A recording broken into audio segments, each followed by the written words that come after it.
Some time ago, I began to share that the middle was gone. And I'm going to share it again. We're in January of 2026. We're in January, you all. Look at what's going on. We're just in January. The middle is gone.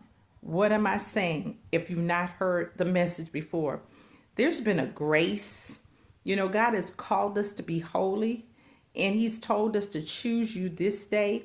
And I'm saying again, no choice is a choice. But right now, that place where, you thought you kind of, well, I'm serving God, but I'm still doing my own thing. I'm kind of playing it in the middle. The grace for that is gone. And you may not even recognize that it's gone, but it's gone right now. God is calling us to choose.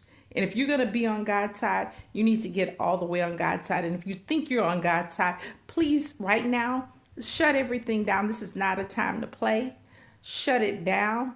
And I'm talking about the free time you got doing this and that. You really need to make sure that according to the Bible, that you are a follower of Christ, a child of God, and that you're giving attention to what He has said, because there are a lot of things that we try to, claim promises, but many of those come with requirements. If we're praying Psalms 91 over ourselves and our families, let's make sure that we get into Psalms 91, and it says we're dwelling in the secret place of the Most High. If there's some things, obey. If we're willing and obedient, God makes promises to us. So we need to find out what God has promised, get into that position, get positioned properly so that we can stand on God's word and that we not be devoured. Please understand that grace, that middle ground, and you won't be able to tell God, well, this is what the bishop said, the pastor, he's telling each and every one of us that we need to seek God's word, ensure that we're properly positioned, and then begin to enforce God's word and His promises in our lives.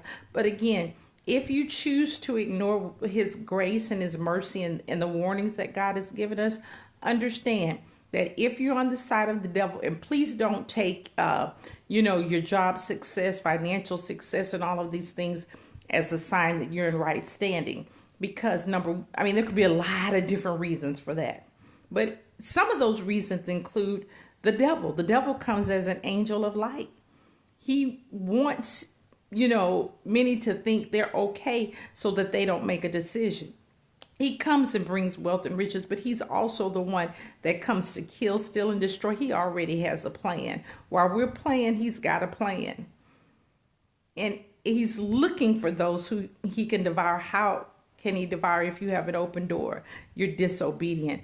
Amongst other things. So again, please ensure that your salvation is secure.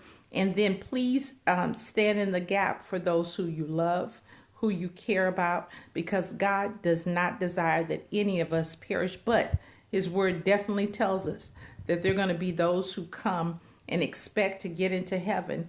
And they're going to say, Lord, Lord, and He's going to say, I never even knew you. And we know that doesn't mean He doesn't know your name. God is God. He's omniscient, omnipotent. He knows everything. He's everywhere. He's all powerful, right? He knows everything. So that means something, that there's got to be a relationship. It's not a time to play. It's not a time to play. We got to get this right. And we have to make sure that the children, the young people in our lives, we're in a position to pray for them. And then we're in a position to teach them the right way. We're preparing for, send them to this school, put them in this program, this career. But if they're not alive, that's not going to be possible. And then if they're not alive and then they end up in hell, hell was never created for them.